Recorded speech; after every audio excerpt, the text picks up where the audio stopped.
Bismillahirrahmanirrahim. Assalamualaikum warahmatullahi wabarakatuh. Salam dan bahagia.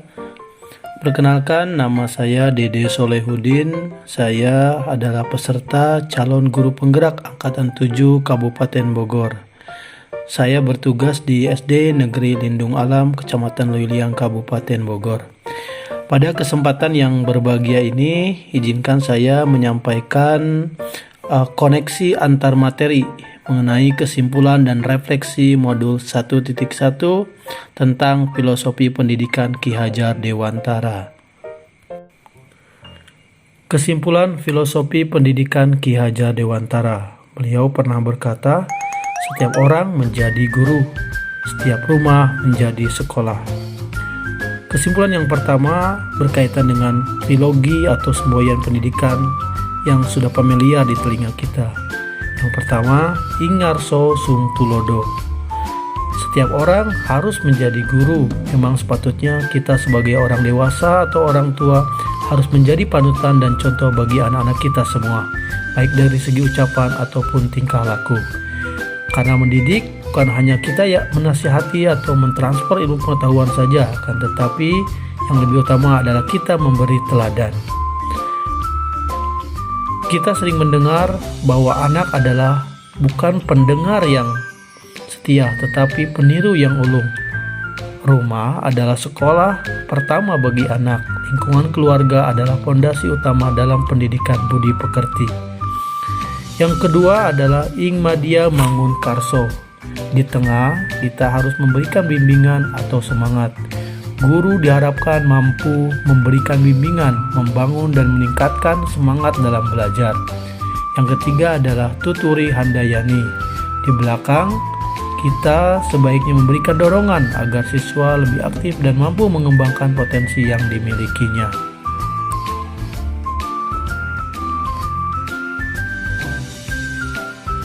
Kesimpulan yang kedua adalah bahwasanya pendidikan adalah sebagai tuntunan.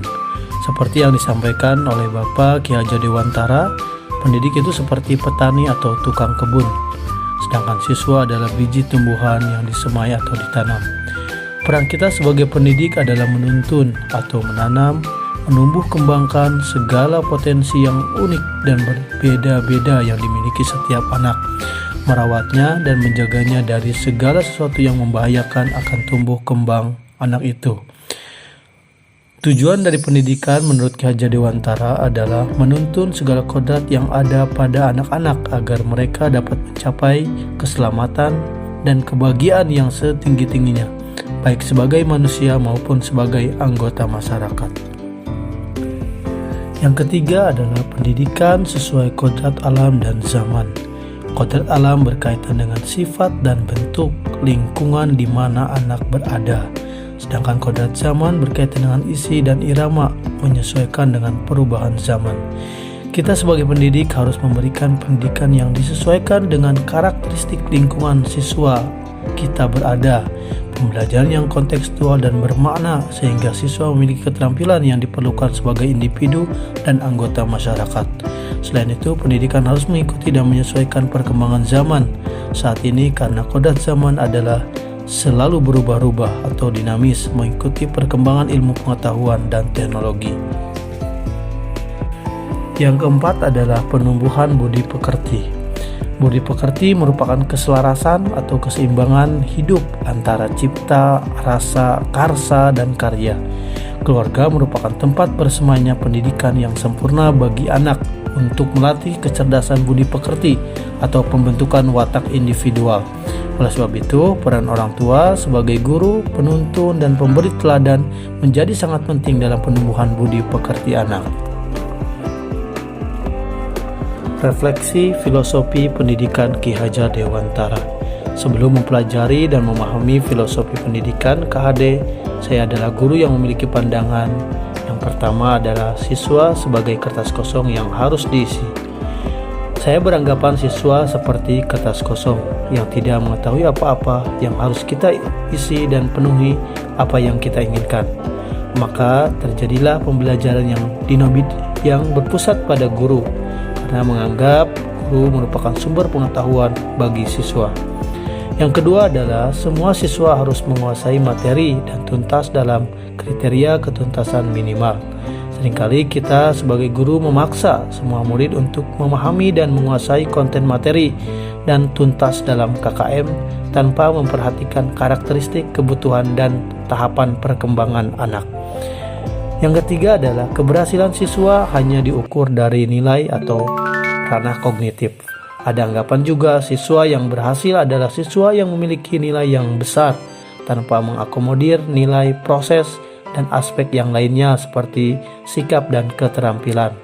Yang keempat adalah saya masih menggunakan gertakan dan ancaman dan atau menakut-nakuti untuk mendisiplinkan siswa.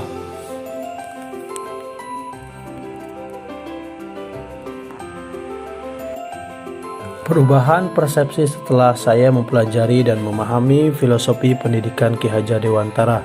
Yang pertama adalah siswa adalah kertas yang sudah terisi dengan kodratnya masing-masing. Bahwasanya anak yang dilahirkan ke dunia ini sudah memiliki potensi dan bakatnya masing-masing. Peran kita adalah menebalkan garis-garis yang sudah dimiliki anak tersebut. Yang kedua adalah merdeka dalam belajar sesuai dengan kebutuhan dan karakteristik peserta didik. Sebagai guru, sudah sepatutnya kita memahami karakteristik, gaya belajar, dan minat peserta didik sehingga kita dapat memberikan pembelajaran yang sesuai. Yang ketiga adalah keberhasilan tidak hanya berdasarkan nilai, akan tetapi perubahan budi pekerti. Perolehan nilai yang besar tidak akan berarti apabila tidak diikuti dengan budi pekerti yang baik. Karena tujuan dari pendidikan itu adalah untuk mencapai keselamatan dan kebahagiaan yang setinggi-tingginya, baik sebagai manusia maupun sebagai anggota masyarakat. Yang keempat adalah pembelajaran menyesuaikan kodrat alam dan kodrat zaman. Kita juga sebagai pendidik harus memberikan pembelajaran yang bermakna, memberikan keterampilan yang dibutuhkan oleh masyarakat nanti dan menyesuaikan dengan perubahan zaman, dibekali keterampilan teknologi informasi, komunikasi, dan kemampuan abad 21 masa kini.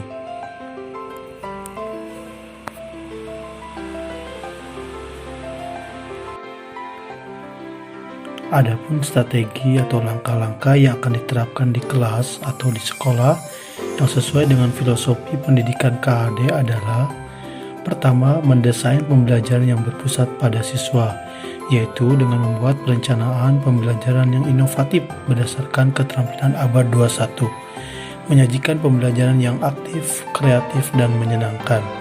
2. Menghargai keberagaman atau perbedaan. Menghargai perbedaan masing-masing anak karena perbedaan itu diciptakan untuk saling mengenal, saling menyayangi, dan untuk menguatkan. Yang ketiga, menerapkan sistem AMONG dan guru menjadi pamong, yaitu mendidik dengan welas asih, penuh kasih sayang, sesuai dengan pertumbuhan perkembangan, bukan menekankan pada perintah, paksaan, dan hukuman. Yang keempat yaitu pembiasaan budi pekerti dan akhlak mulia. Baik, hanya itu yang dapat saya sampaikan. Terima kasih atas perhatian. Mohon maaf apabila banyak kesalahan dan kekurangan. Semoga bermanfaat bagi kita semuanya. Salam dan bahagia. Terima kasih. Assalamualaikum warahmatullahi wabarakatuh.